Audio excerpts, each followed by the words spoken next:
Hola a todos. Antes de iniciar el aprendizaje del ajedrez, incluso para aquellos que de algún modo conocéis cómo se juega, vale la pena que demos un repaso a las reglas del juego. Para ello, empezaremos por estudiar los movimientos de cada una de las piezas, junto con conceptos básicos como el jaque mate o el rey ahogado.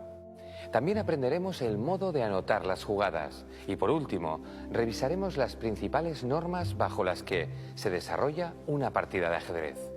¿Listos? Empecemos.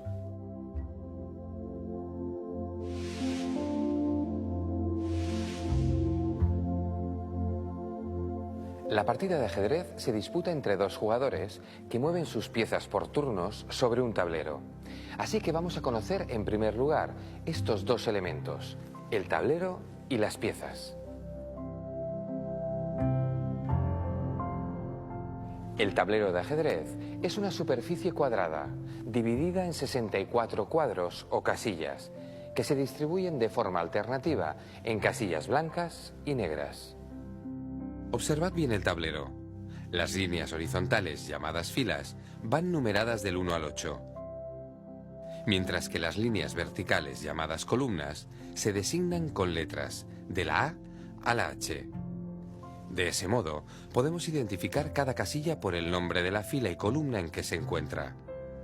El tablero se coloca entre los jugadores de tal forma que la casilla de la derecha sea blanca, como se muestra en pantalla. El recuadro inferior derecho, desde la perspectiva de las blancas, es siempre la casilla blanca H1. Una vez visto el tablero, vamos a ocuparnos de las piezas. Cada bando dispone de 16 piezas, uno de ellos blancas y el otro negras. Conozcámoslas un poco mejor. Cada jugador cuenta con un rey, una dama, dos torres, dos alfiles, dos caballos y 8 peones. Y esas son las piezas con las que cada uno de los oponentes empieza la partida. La única diferencia de inicio es que siempre abren el juego las blancas, algo que en este juego puede ser una considerable ventaja. Bien, ahora que ya conocemos los elementos del juego, vamos a ver cómo se desarrolla una partida de ajedrez. Cada jugador efectúa por turnos un movimiento con una de sus piezas y la traslada a otra casilla. Al finalizar su jugada, el turno pasa al adversario. Recuerda, en cada turno debe hacerse un solo movimiento, ni más ni menos. En ajedrez no se permite pasar ni mover dos piezas a la vez. Logrará la victoria quien consiga dar jaque mate al rey enemigo, un concepto que veremos en detalle más adelante. Al comienzo de la partida, cada jugador coloca sus piezas sobre el tablero. Las piezas se sitúan en las dos primeras filas, tal y como se muestra en pantalla. Corresponde siempre a las blancas efectuar el primer movimiento. Es importante colocar bien las piezas, así que os voy a enseñar una forma sencilla de recordar cómo se sitúan. Estad atentos. Las torres se sitúan en las esquinas, con los caballos a su lado. Luego van los alfiles, con el rey y la dama en el centro. Pero, ¿a qué lado van la dama y el rey? Para acordaros de su posición, tened siempre en mente que cada una de las damas ocupa la casilla de su color, la negra en un cuadro negro y la blanca en la casilla blanca correspondiente. Una vez colocada la línea de fondo y habiendo comprobado que cada dama está en su color, se sitúan los peones delante, formando una línea de 8 peones a lo largo de toda la segunda fila. Y ya está todo listo para empezar la partida. Ahora necesitamos conocer el modo en que mueven las piezas. Pero antes, al colocar las piezas, la casilla blanca se sitúa a la derecha de cada jugador. La dama va en una casilla de su color y de inicio las blancas mueven primero.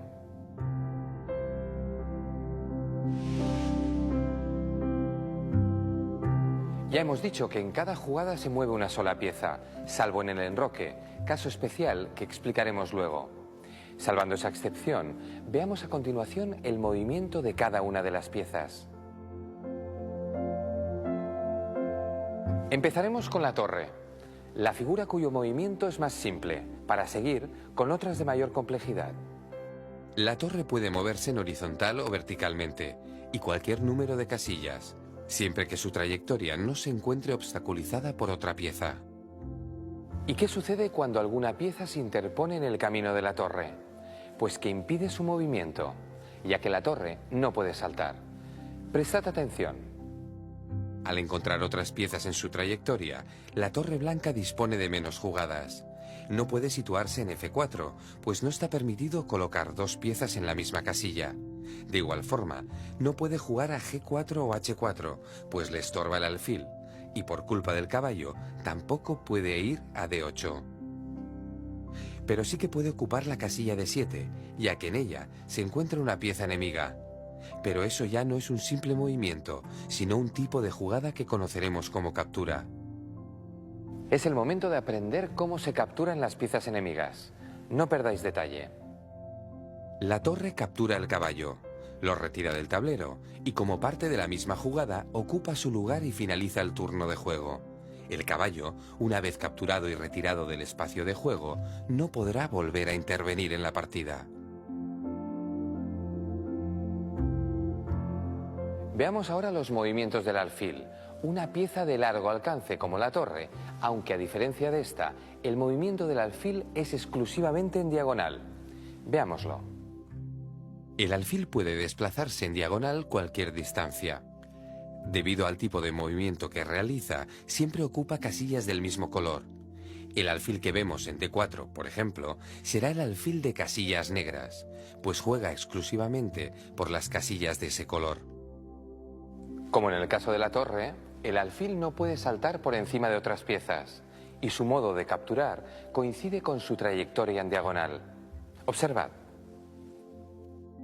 Estamos viendo en acción al alfil de casillas blancas. No puede saltar a B1 ni jugar a C2 por la presencia de su propia torre. Tampoco puede hacerlo a B7 o a 8 por el obstáculo que representa el caballo. Pero sí que puede capturar esta última pieza. El alfil se mueve por las diagonales, controlando solo casillas de un color. Al igual que la torre, no puede saltar.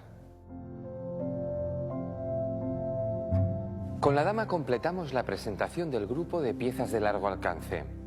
La dama aúna los movimientos de torre y alfil, aunque su radio de acción es mayor al combinar el movimiento de esas dos piezas.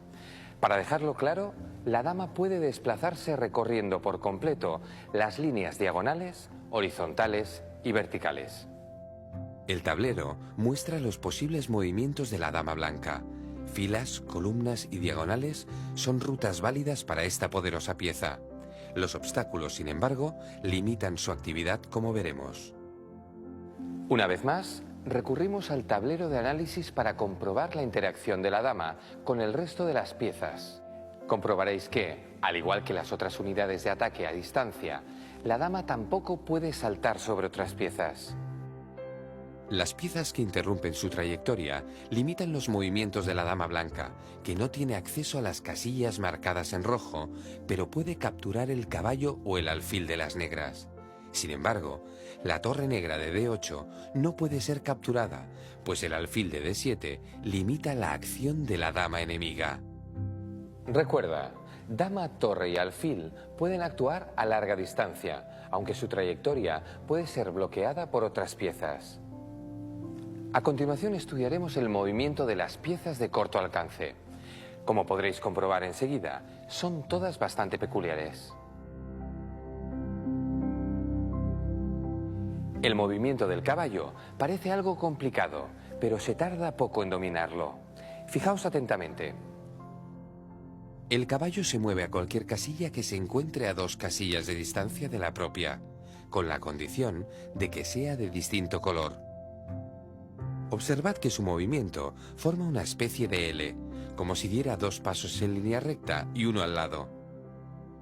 El caballo, como las otras piezas que hemos visto hasta ahora, captura del mismo modo que mueve, pero tiene una característica que lo convierte en una pieza única. Vamos a descubrirla. Y esta peculiaridad no es poca. El caballo es la única pieza que puede saltar. Observad el caballo situado en G1. A pesar de los peones que tiene delante, puede saltar a las casillas F3 o H3. Eso sí, Como es norma general, no se le permite saltar a una casilla ocupada por una pieza propia, como sería el caso del peón que vemos en E2. Ahí vemos el caballo en acción, saltando a F3. En realidad, el caballo se traslada de una casilla a otra sin seguir una trayectoria definida, de forma instantánea. Por esa razón, al no tener trayectoria, no hay obstáculo que pueda bloquear su movimiento. Recuerda, el caballo salta de blanco a negro y de negro a blanco, a 2 cuadros de distancia. Llegamos por fin a presentar las unidades de infantería, los peones. Es la pieza más numerosa y su radio de acción es el más modesto, pero son formidables en la lucha cuerpo a cuerpo. Vamos a conocerlos. El peón es la única pieza que se mueve de manera diferente a cómo captura. Avanza de frente una casilla hacia adelante en su misma columna. Para capturar, sin embargo, lo hace en diagonal, una casilla adelante a cualquiera de sus lados. Como caso especial, cuando se encuentra todavía en su casilla inicial, el peón puede avanzar 1 o 2 casillas a elección del jugador. Vamos a examinar todas las posibles situaciones. El peón de E4 tiene 3 movimientos posibles. Puede avanzar un paso o puede capturar la torre o el caballo negros. El de G2, como está en su casilla inicial, puede avanzar 1 o 2 pasos. El peón de H5 no puede hacer ninguna jugada. Está bloqueado por el caballo negro y tampoco puede capturar a la torre al ser una pieza propia. Recuerda, los peones no pueden retroceder, avanzan hacia adelante y capturan en diagonal paso a paso. Los peones, si logran llegar al final del tablero, tienen la opción de ser cambiados por otra pieza. Es la llamada promoción o coronación del peón, muy importante en el juego. También disponen de un movimiento exclusivo, la captura al paso. Veremos estas jugadas en el apartado de movimientos especiales. Y acto seguido, vamos a conocer a la pieza más importante en el ajedrez, el rey. ¿Por qué es la más importante? Porque quien pierde el rey, pierde la partida. Veamos primero su movimiento. El rey puede desplazarse a cualquier casilla adyacente a la que ocupa y capturar cualquier pieza enemiga que esté a su alcance. Sin embargo, como el rey es una pieza imprescindible para seguir jugando, no se le permite ocupar ninguna casilla donde pudiera ser capturado por una pieza enemiga. Lo entenderemos mejor con un ejemplo. En el tablero que estamos viendo, el rey blanco puede ir a cualquiera de las casillas marcadas en verde, pero no a las marcadas en rojo, controladas por el enemigo. Tampoco puede capturar la torre, pues quedaría bajo la acción de la dama negra. Por esa misma razón, las blancas no pueden mover el caballo, ya que dejarían a su rey expuesto al ataque de la dama enemiga. Esto nos lleva a establecer el concepto de jugada ilegal, que en caso de jugarse debe ser inmediatamente rectificada. Jugadas ilegales son aquellos movimientos no permitidos por las normas del ajedrez. Vamos a repasar las principales reglas.